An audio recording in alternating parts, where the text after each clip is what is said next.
Di pedalaman Jawa Timur, ada sebuah dusun yang orang-orang tua menolak menyebut namanya jika malam tiba. Di ujung desa itu berdiri rumpun bambu besar, pring sedapur. Orang menyebutnya. Bambu itu tumbuh berkelompok, lurus, tinggi, dan diam. Tapi konon setiap malam Jumat Kliwon, dari celah batangnya terdengar bisikan lirih. Dari sanalah kisah santet pring sedapur berasal. Konon di masa lalu, seorang dukun sakti bernama Mbah Rekso tinggal tak jauh dari rumpun bambu itu. Ia terkenal bukan karena kesaktiannya dalam menyembuhkan orang, tapi karena ilmu hitamnya yang bisa menundukkan maut. Ia menggunakan bambu pring sedapur sebagai sarana untuk menanam pelet, santet, dan teluh balik. Setiap kali Mbah Rekso melakukan ritual, ia memotong satu ruas bambu, lalu mengisinya dengan minyak, rambut, potongan kuku, dan darah ayam cemani. Setelah itu, bambu ditanam di depan rumah korban. Dalam 3 hari, korban akan jatuh sakit tanpa sebab. Tubuh membiru dan matanya kosong. Orang-orang menyebutnya kutukan pring sedapur.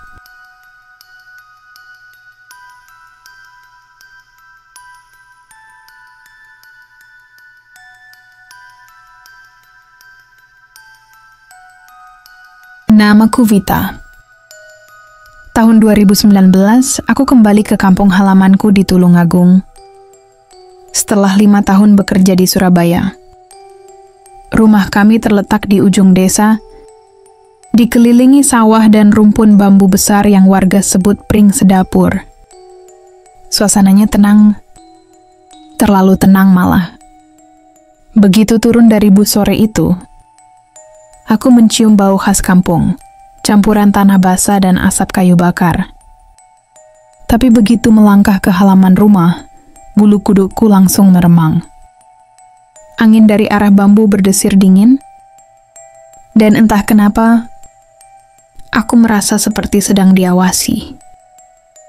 Malamnya, setelah makan, ayah duduk di teras sambil menatap rumpun bambu itu lama sekali.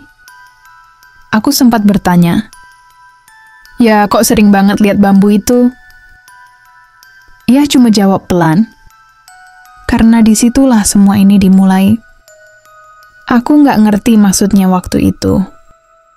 Tapi malamnya, aku baru tahu apa yang ayah maksud dengan semua ini.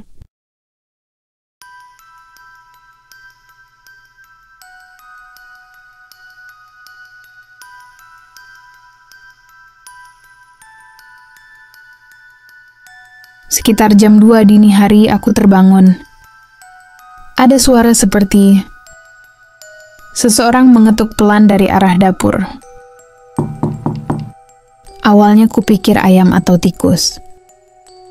Tapi suara itu terdengar rapi 3 kali, lalu berhenti, dan muncul lagi setengah jam kemudian.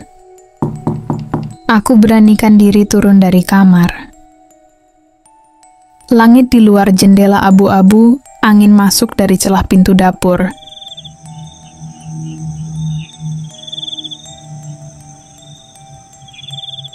Aku nyalakan lampu, tapi yang kulihat cuma lantai basah dan satu bekas kaki telanjang, kecil tapi jelas banget.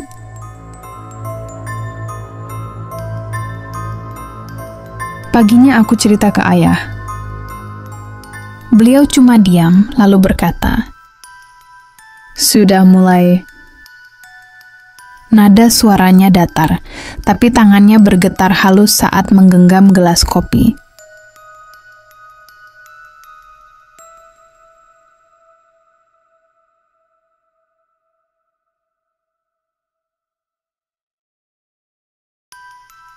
Siangnya, kami kedatangan Mbah Karyo, tetua desa. Wajahnya keriput tapi tatapannya tajam. Setelah lama diam, beliau bilang, "Bapakmu itu, Nduk, generasi ke-7 dari keluarga yang kena santet pring sedapur." Aku tercekat. Mbah Karyo lalu cerita, Dulu, di masa kakek buyutku, pernah ada perselisihan antara dua keluarga. Salah satunya menggunakan santet yang ditanam di akar bambu. Santet itu menempel pada darah, bukan pada tanah. Setiap 7 generasi, akan ada satu keturunan yang terpilih buat nerima balikannya. Dan kata beliau, waktunya sudah datang lagi. Aku sempat tertawa kecil, tapi pandangan ayah waktu itu kosong, seperti orang yang sudah tahu ajalnya sendiri.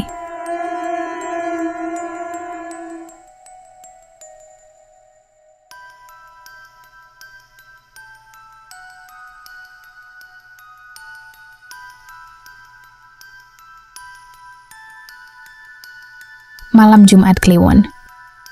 Angin berhembus kencang, daun bambu saling beradu menimbulkan suara kresak.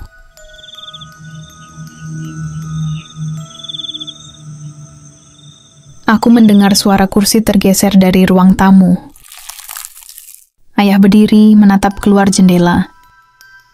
Wajahnya pucat, matanya merah seperti tidak tidur berhari-hari. Beliau berjalan ke belakang rumah tanpa bicara sepatah kata pun. Aku mengikuti dari jauh. Di bawah cahaya bulan, kulihat ayah membawa parang. Beliau menatap rumpun bambu itu lama sekali, lalu menebas satu batang. Begitu parang mengenai bambu, keluar cairan hitam pekat dari batangnya,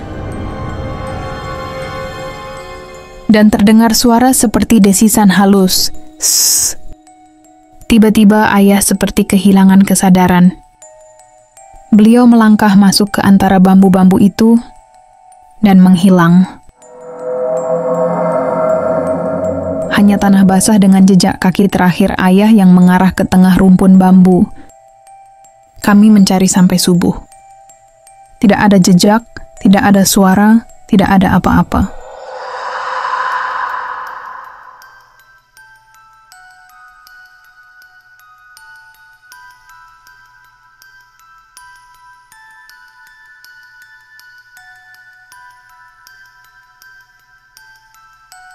Sejak kepergian ayah, ibu sering melamun di dapur. Setiap sore, beliau duduk sambil menatap bambu. Kadang tersenyum, kadang menangis sendiri. Suatu malam, aku mendengar ibu berbicara dengan suara pelan. Seperti sedang menenangkan seseorang. "Sudah, Nak. Jangan marah. Nanti giliranmu juga tenang." Aku intip dari kamar, dan kulihat ibu memegang kendi berisi air hitam pekat. Tangan kirinya gemetar, tapi ekspresinya tenang seperti pasrah. Sejak malam itu ibu sakit. Tubuhnya panas, matanya sayu. Dokter bilang hanya kelelahan. Tapi setiap kali malam tiba, suara ketukan itu kembali terdengar.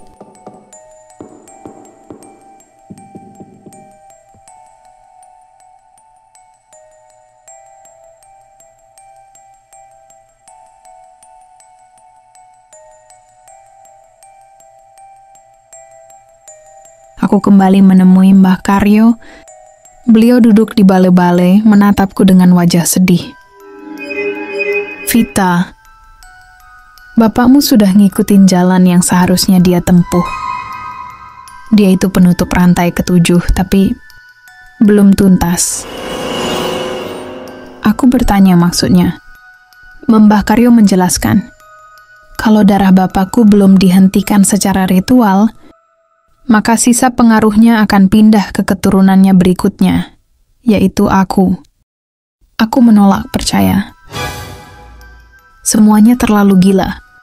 Tapi malam itu, saat aku tidur di kamar ayah, aku bermimpi berdiri di antara rumpun bambu yang terbakar. Dari sela batangnya, ayah muncul, memanggilku lirih. "Tutupi garisnya, Nak."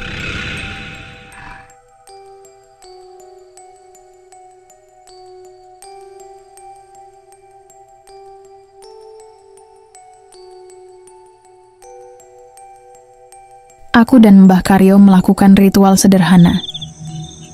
Bukan mistik, hanya doa dan air bunga.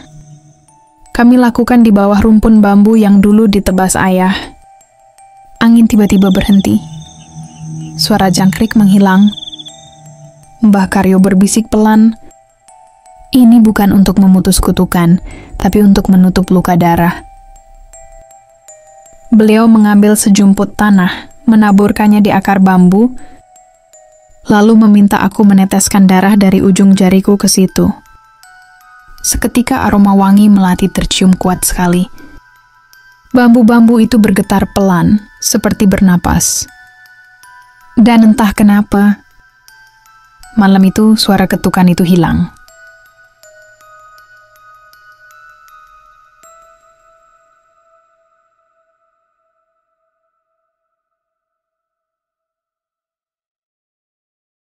Tiga tahun sudah berlalu. Rumah itu kini kosong.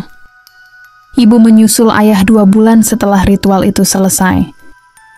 Setiap kali aku pulang kampung, aku selalu berhenti di pinggir jalan, menatap rumpun bambu di belakang rumah. Masih berdiri, tapi lebih tenang. Kadang, kalau angin lewat pelan, aku dengar seperti ada seseorang memanggil namaku dari sana. Pelan sekali. Bukan mengancam, tapi seperti mengingatkan bahwa kutukan itu bukan untuk menakut-nakuti, tapi untuk mengingatkan. Apapun yang kita warisi, baik atau buruk, akan selalu mencari jalannya untuk kembali.